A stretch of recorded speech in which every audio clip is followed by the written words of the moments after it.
I would sit in front of any professor, any high school teacher that I've ever had, and I would say door to door is better than college. Sometimes those setbacks are massive opportunities. Hey, how's it going? It's Tim Brown, and this is the Hook Better Leads podcast. And today I've got Nick Dockman from Royalty Renewables on. How you doing, sir?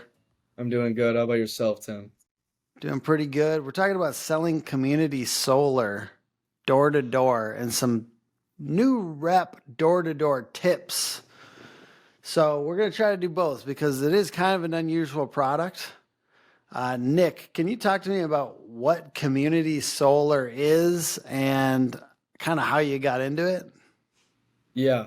So to start off, what community solar actually is, this is something that we sell as a free program to people. Tim, I asked you earlier, like, if you've seen any of these ginormous solar farms before. They're only in like 15 states, so it's a fairly niche market. What we do is travel to these solar farms where they're providing electricity and let people know there's a free program that they can get into to save on their electric bill. No installations, no panels on the roof. That's it. And what's your personal story kind of around that? Like, how'd you get into that and what are you up to now? Yeah, so I originally started, I was in college. I went to Benilde St. Margaret's in Minnesota. I went to Miami of Ohio up to my junior year. I definitely started going down a wrong path at school. I was a big work hard, play hard guy, drinking 6 to 7 nights a week. It was getting kind of bad. I was keeping my grades up though, thought everything was good. Ended up getting in some trouble at school. Long story short, was making dumb decisions and my life was kind of at a roadblock. So I reached out to a buddy from high school. Cole DeChellis is his name. He got me into community solar, introduced me to our CEO, Adam, when he was just getting started up, showed me this entire vision, what we were going to do, who were we going to help, everything of that nature. And I've been riding with this for the last year and 3 months now. So you said you feel like D2D saved your life. 100%. It 100% saved my life. Why? So when I got in trouble at school, I lost a lot of friends. I was suspended from school. I thought I was never going to be able to get a job. I thought my dreams of like being a CEO of a Fortune 500 company, working my way up the ladder, like doing the whole shebang was over. It put me in a really deep depression. It made me really anxious. I felt super alone. And when I got into door to door, I fully got my confidence back.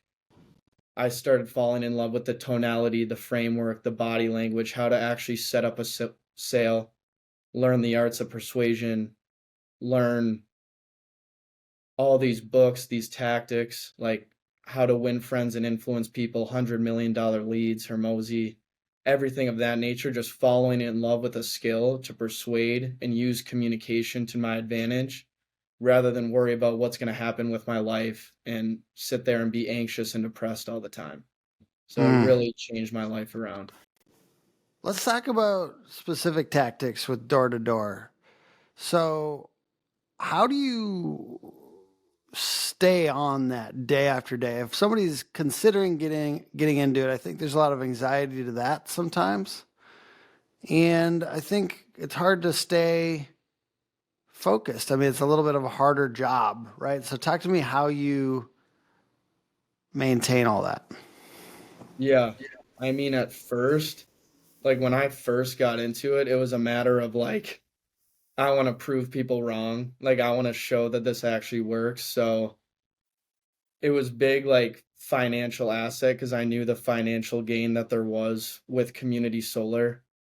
But I would say as months progressed, it transitioned more into like why I want to do this. So why I got into this, the mental headspace I was in before I had this opportunity, how I'm progressing as a person, and also like my like who am I doing this for? Who do I want to show? I'm still a phenomenal man. I still can make something great of my life. Like my parents, my siblings. my brother works with me now, so showing him the light, showing him a positive way on what door to door can actually provide financially and with our company culture, physically and mentally too. How do you keep a positive mental state? Yeah, I would say I meditate a lot, so I'm really big into meditation before hitting the doors, getting an early start on the day, working out, journaling, reading, being able to articulate my thoughts before I actually hit the doors. Everything of that nature has helped me so much. Just keep a positive mindset and I also say a lot of positive affirmations to myself Oh, in good. between doors as well. I like that. Anything you'd be willing to share with us? Any affirmations that you say a lot? Yeah. So, I mean, to be real with you, like I listen to like 20-minute guided meditations for self-confidence before I go out. So, it'll be a lot of like you are composed, you are a persevering man, you are consistent, you are satisfied with where you're at and you know where you're going. So like those are some of the words that I keep in a loop in my head Will from door to you will you send us a link to whatever meditation you use so we can put it in the show notes? Yeah, 100%. Thank you. And you also mentioned cold plunge. Talk to me about what cold plunge does for you. So our team, like teams, we have teams in 3 different states. They carry around like portable cold plunges. So we'll get in there for 5 minutes, relax, get our heads right before going out. And we also, before we do the cold plunges, all these guys are going to the gym. They're a lot of us are on a carnivore diet, which definitely helps. Hop in the cold plunge, do it for 5 to 10 minutes, but it just gets my head right. It makes me feel refreshed. It's like a good natural dopamine hit, so I really enjoy it. Awesome. Yeah, I love it too. I think one of the things I like about it, it feels like it does kind of release the cortisol that's like in my body. Like, you're going to be stressed every day, but it's like sometimes making a stress happen on your own where you're the one making the decisions. It kind of like allows you to like get that out. And guess what? I don't have to flail or freak out or anything like that. I can just deal with it. And then, yeah, when I get out, I get the great positive chemicals all through my body. It feels great. It kind of also like reminds you that you can do uncomfortable things, which I think is probably pretty useful when it comes to door to door. Definitely. And I think too, like it keeps me in like a very present state. Like I'm not worrying about like, oh, what if I get no sales today? Or like thinking back if I had part of my French like a shitty day yesterday. I'm just like right in that moment and it kind of sets the tone the rest of the day too. But yeah, it definitely helps when you're doing hard shit. It makes everything better. You told me that you were at D2D Con recently, and some people were almost like they didn't believe you what community Mhm. solar is. And community solar isn't the name of a company, guys. It's like you mentioned, these like solar panel farm type things, and then there's some kind of government help with using it. Something I'll let you share that. But your company is Royalty Renewables, but there's other community solar door to door companies out there, correct? Yeah, so the actual term for what we are is a community solar brokerage. So Okay. what we do is we connect the utility. So people who are in the vicinity of the solar farm, we're the middleman between the utility and the farm. So we just let these people know that they have an option to pay these solar farms directly if they're in their county at a fixed discount. Hmm. So I literally go door to door and I say, "Hey, you're in the vicinity of this farm. You paid for it on your electric bill. You're currently receiving electricity from it. You just have an option to save with it." And that's it. And How like you much said, can they save? Like, because you got pretty good commissions from this, so they probably are saving a lot, right? they save on average, it's not a ton. They save about $8 to $20 a month. So it's about 10% of their electric bill each month. Hmm. Okay. But I mean, it definitely adds up over time. And again, they're Mm-hmm. not paying anything to do it either. So I guess, why is it $200, $300 commission per uh like closed deal? I guess I'm just trying to fully understand, why do you guys get paid? Like, it's cool. I love that. Why do you guys get paid that? Yeah, so for one, it's government funded. So these Okay. solar farms are state mandated, so they get a lot of funding to actually produce Ah. Okay, farms. so it's like the utilization has to happen. So the more they connect it, it's like justifying it to the government essentially, so that the government's Ex- like, okay, this is getting used, and it's ex- getting like, yeah, okay.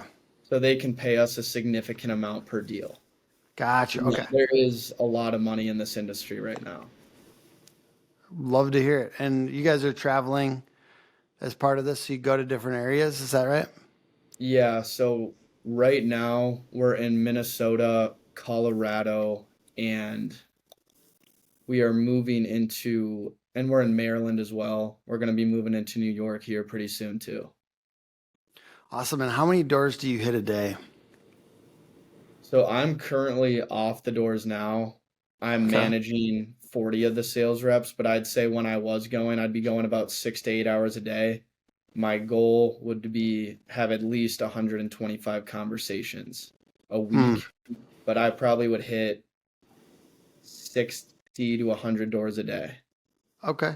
really depending Okay. on Now the. talk to me about, it's an insane amount, and you get like per one for what it is, I guess.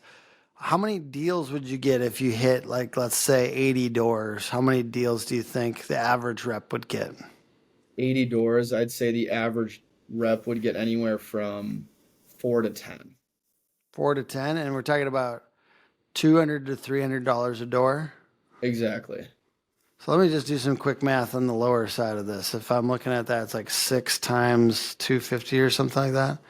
So you could make $1,500 a day potentially.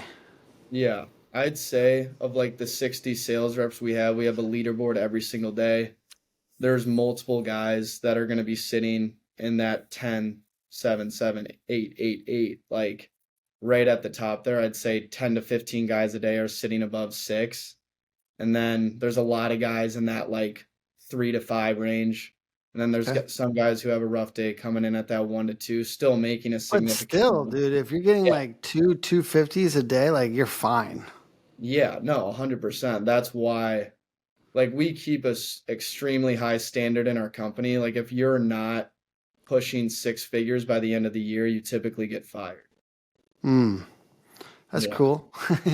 Yeah. um, so yeah, I'm just okay. So we kind of covered the full totality of what community solar and selling it is. We talked a little bit about like D2D and why people would do it. It's obviously very lucrative. What else is interesting to you about your profession? You're managing a bunch of people. What have you found is like a difference between a D2D, a newer D2D rep that makes it versus a newer D2D rep that kind of follows out, so to speak? Does your company want to build your brand and get more jobs in the neighborhoods you're currently working in? The Brick by Brick playbook allows you to establish your brand, your reputation, and gain trust in any neighborhood in your service area with a series of 4 postcards sent once a week to the neighbors of your current jobs. If you want to get more work in the neighborhoods you're currently working in, get with the team at Dope Marketing and get your Brick by Brick playbook set up today. Yeah. I would say a big one is the willingness to learn, like being open to that failure. Because some guys, like when you come in your first week, and most of the guys on our team don't have sales experience. Some of them come from other D2D industries, but when you come in that first week and you've never gotten a door slammed in your face in your life, some people really take that to heart and hate that rejection. So I would say the guys who can persevere through those first 1 to 3 weeks of just purebred rejection and getting over that and starting to really callous your mind in comparison to just giving up and going back to what you were originally doing makes a whirlwind of difference. So having that perseverance and that resilience in the beginning is huge. I've persevered on a few things that maybe I shouldn't have, though. You know what I mean? Like there's certain things that you probably like there's got to be some guys that just won't like no matter how much they persevere. Have you ever seen that? There's been reps, there's reps that are like I'm doing $20,000, $30,000 a year. You're like, dude, give up, bro. It's been 2 years. Like, is there anybody like that where I know you guys wouldn't let them flounder like that, but like, how do you know you're cut out for this? It's hard for me to say because I've trained some guys that I thought, like, for example, my little brother, I did not. Like, when he had his first doors, he would have trouble looking waiters in the eye before, like, coming out and working with me. Like, there's some guys I thought they had no chance, but they put their head down. They were listening to the recordings day in and day out. They were mastering the framework, mastering the tonality that we would teach them. So it's like we have a really hard system. Like if you put in the work in our system, it's really hard to lose. Mm. Like it's really on your own accord. If you don't want it, you're not going to win. Not all companies have a really good training system. Do you guys use anything specific or is it internal, like something that you guys built out yourself? Yeah, I don't know if it's cool for me to talk about. I don't know if you have sponsorships or anything, but I'm Oh, happy to you're give. fine. I'm not, don't worry about my sponsorships or anything like that. Yeah, so our CEO Adam, he's built a lot of good relationships for us. We do use this app called Zero. So it's a door-to-door tracking Oh, app. yeah. It tracks the amount of conversations you have a day, the amount of recording hours per day, your speaker share between yourself and the customer, your words per minute. And then you go over that with the trainer dang near every night, going over tonality, make sure pitch framework is correct. And then we also tracked compliance, so making sure you're staying up with compliance with what we're looking for. Mm. So, yeah. Yeah, now I see why you would why you mentioned the sponsorship thing because we do have one that's similar to that called Rilla. Okay. Both are sweet though. What about training though? Like, okay, so you guys train on that. That's awesome that you're able to do that. Is there any like coaches or sales coach type things besides that that's like external to the company? I'm just trying to because it sounds like you guys have a great thing going over there. I'm just curious if there's any other teachers or anything. No, we have a temp CSO, right? He's like a consultant chief sales officer right now Okay. who has weekly meetings that he sits on with us, giving the managers one-on-one advice, giving the trainers one-on-one advice to pass down to the representatives, but we keep everything relatively internal. Because our CEO has 3 years of D2D, helped us a lot, gives us a lot of resources. But yeah, we have a chief sales officer who helps, but we keep it all relatively internal and really try How to many master. reps? We're at about, we're over 80 now. We're almost touching 100. Extraordinary. And Yeah, you personally are helping lead how many? of the 80 some, it's about half and half right now, so 40-40 between myself and the other manager. And at 22, what are you making? What will you make this year? This year, last year, my first year when I was 21, I put in just under $200,000, like maybe like $10,000 under. This year, my goal's 400,000 from when I started in August to August. All right. And, do you think you'll probably hit that? I will. Okay.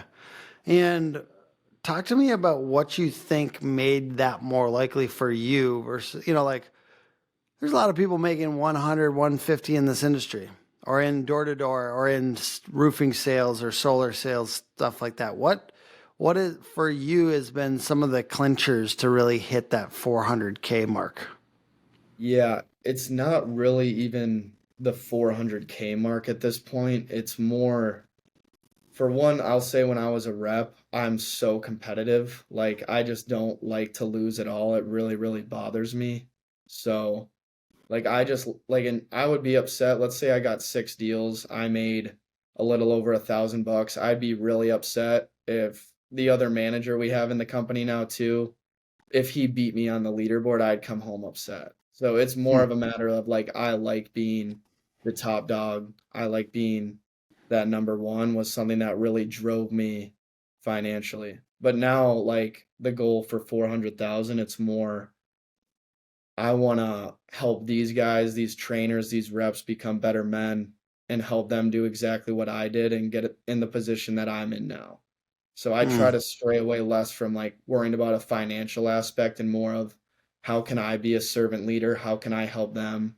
How can I not let them make the same mistakes that I did prior to coming into this job? So it's more of building these guys as men, changing the trajectory of their bloodline rather than worrying about the number for me now.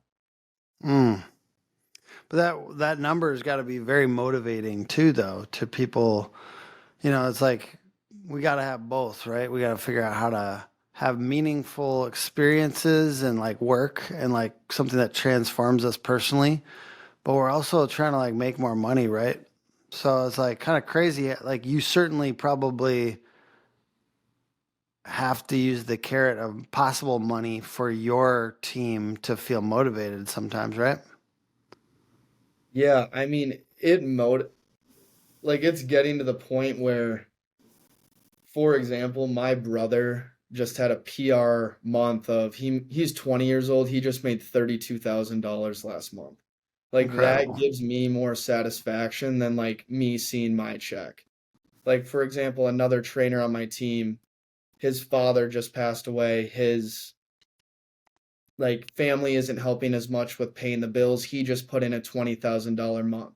Like that is so much more fulfilling to me than watching myself win. Like I love to see other people win rather than seeing what my check's going to be. Mm. How do you say, because I think that's probably really good for you. Like it probably helps with income and with personal growth. How do you recommend people get into that mindset? I'm going to be real, it's been a lot of my CEO, Adam Kramer. He has instilled that day in and day out of being a servant leader, and he leads that by example every single day with going to the gym, with working 20 hours a day on end. Like he does this for other people, and I want to set the same example and preach the same message. Hmm. What else specifically does he do that you find admirable on the student, not student, the servant leadership vibe? Yeah, I mean, I would say for one is his ownership. Like when problems arise, if he even wasn't a big factor of it, he'll take ownership for it every single time. So I try to do the same thing with my trainers and my reps is when problems do arise, like I take full ownership, full responsibility, full accountability. So that's a big one. And two, just being open, having that open communication with everyone in the company, expressing his experience, what's worked well for him. And yeah, again, just actually leading by example. The actions are going to speak louder than words every single time. So watching how much he actually works and builds himself as a human. It's crazy. I mean, for people that like sometimes are skeptical of the door to door thing, what do you tell them? What do you talk to them about? Like, let's say if you're out and about, like at a, I don't know, you're at a gathering of friends and somebody's like door to door. How do you, like, what do you say when people are talking about that? Yeah, I mean, I'll be real with you, Tim. I would sit in front of any professor, any high school teacher that I've ever had, and I would say door to door is better than college. Like from a learning experience from 18 to 22 years old, I have learned more in this last year and a half than I ever have sitting in a classroom. I have learned more from my 24-year-old CEO than any 60-year-old professor I have ever met. So just the personal experience, the mental gains that I've gotten from it, it's and the risk that goes into it, like how real that is in comparison to just sitting behind a desk listening to someone else talk. I have learned so much more. Amen. I think anything out in the field, right? It's like there's a lot of Yeah. people that waste too much time in college, you know, like, and it's funny, you know, you said like you had some kind of consequences, but it's funny how our consequences then lead us to have opportunities sometimes. Hmm. And like I always say, like, what if something that whatever is bad that just happened, what would you do personally that would make whatever that was bad that happened, you could make it even better than it was before because it happened? Like, how could you make the bad thing into a good thing with your next few steps? Like, I think that all the time. I'm always thinking, like, because there's always setbacks. And it's like sometimes those setbacks are massive opportunities. Definitely. And I think there definitely is a lot of opportunity with setbacks. It was hard for me to see that vision at the time, but like it helped me for one, all these college kids are drinking. It got me away from the liquor, drugs, everything like that to like get my mind where I work on my self-improvement and like you said, get in the field and actually learn a skill rather than just get temporary sedated for 4 years in just a crappy environment. Well, it's like it's impractical to take a classroom of 35 people and bring them out into the field and show them something practical. So we learn in such a way that's like from books and from somebody talking, but then when you go out and you look at something that's why like so much of our stuff is in the trenches marketing, because like Jack and I, for instance, like go out on job sites and go shadow high performers and learn directly from them, because it's really hard to learn without demonstration. Like especially for my type of brain, I'm like an ADD visionary type person. Yeah. I like to see it done so that I know what I'm supposed to do. And I like the way we've done it, where we can go follow someone around and like watch the way that they actually behave in the environment. That's in the trenches to me. Yeah. And I think it's so cool. I was watching a couple of your videos on like these millionaire roofers and all this stuff. And Hmm. I'm like, another part of it too is having like the uncapped amount. Like you're watching these guys on a day to day, you're in the trenches with them, watching them tough out how they're getting $1 million months. Like I'd rather Hmm. listen to that guy than go and listen, how can I make $50,000 a month, be $50,000 annually being a financial analyst? Like it's Yeah. just cool, like the difference and the potential that there are with these jobs. And just grit, right? Like grit, Yeah. having some grit. Grit and leadership, man. Those are two things that can really amplify. Because if you can stand being uncomfortable, and then it's not just about talent, it's about being able to be talented and lead people and lead yourself, but like lead the people around you, whether they're your teammates or you're leading them officially.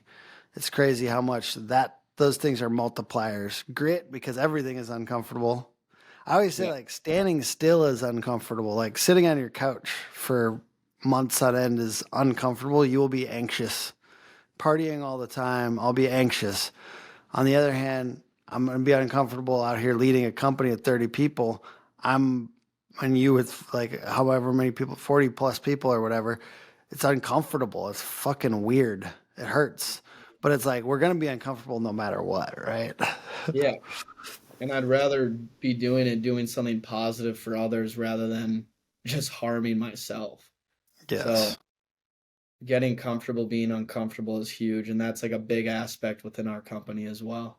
So that's cool that you touched on that. So much of the discomfort of leading people too, like it's different, right? You're not just barreling through, because that's a different kind of discomfort. Like knocking on the doors is probably a different type of discomfort than like dealing with somebody who's annoyed with you because you responded in a certain way, and they're struggling with their teammate who's annoyed them in a different way.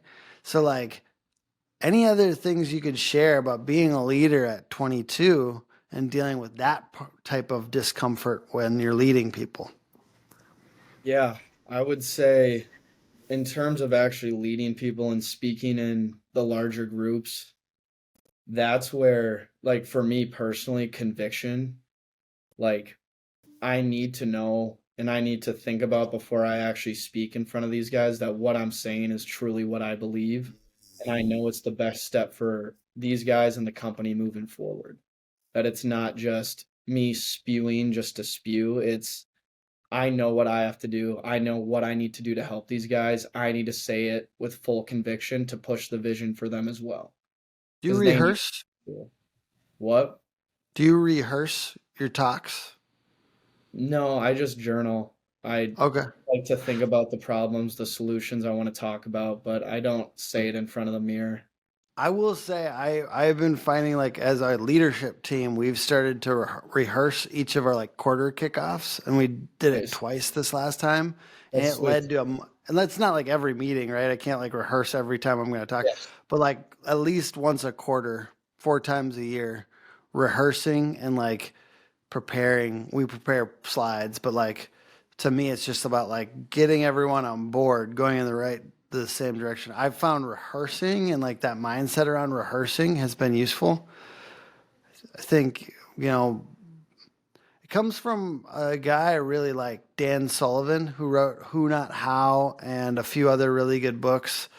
And he talks about just like the high performance sports world and also like performers in Hollywood and stuff like that. And this difference of like sometimes when you're a high leverage leader and sometimes like content, right? Like if we're making content that's going to touch thousands of people's eyeballs or something like that, like it pays to rehearse and it pays to be, he's got that performance mindset where it's like, there's rest days, there's performance days, there's like kind of get shit done in the trenches days. And like the differences like of having actual rest days and the idea of having like rehearsal days, like, and also the behind the stage and the in front of stage mindset in business and stuff like that. Anyways, the rehearsal idea was like from him, Dan Sullivan. I love his stuff. He has, I'm trying to remember one of the other ones, Who Not How, and the other one is, it's huge and I love it. One second, I gotta Google this. Dan Sullivan books. I'm gonna have to give him a read. Dude, he's the man, dude. He's The Gap and the Gain and 10x is easier than 2x. I've read like 8 of his books now, though. So he's Gap and the Gain is about how high performers often measure ourselves based on our vision in the future. But he's talking about you gotta say, look how far I've come. Look at this last 2 years, how crazy it is. So high performers are really rough on ourselves sometimes. So he's reminding you to look back this last year. Look how far you've come.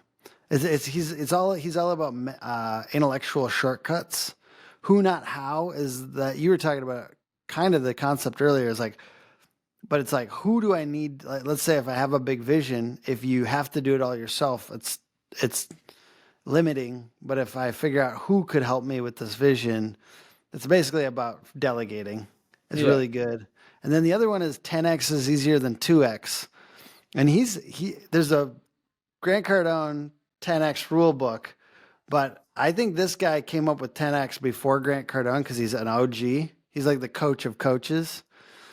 And the idea is just that like sometimes when you need an incremental positive change, it's actually harder than if you say, hey, what would I need to do to like literally 10x this business and then kind of backwards engineer from there.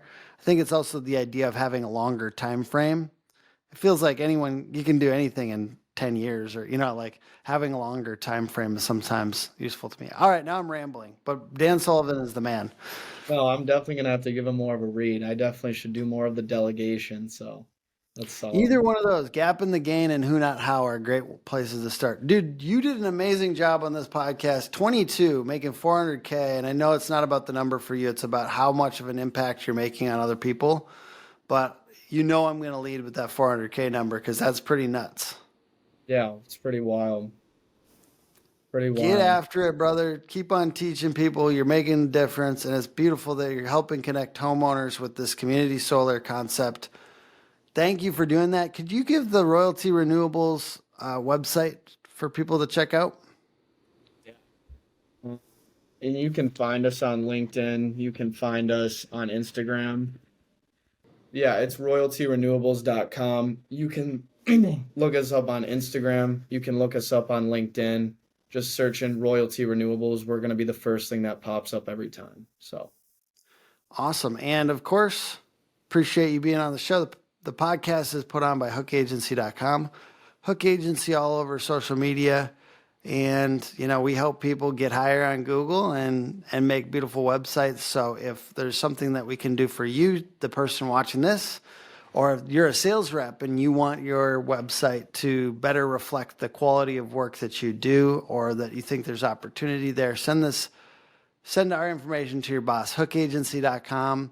And certainly we'd love to be of service. We love the industries that we serve. We work with solar companies, we work with roofing companies, we work with HVAC companies, and we'd love to be of service to you. So thank you everyone for checking this out, and have a good one.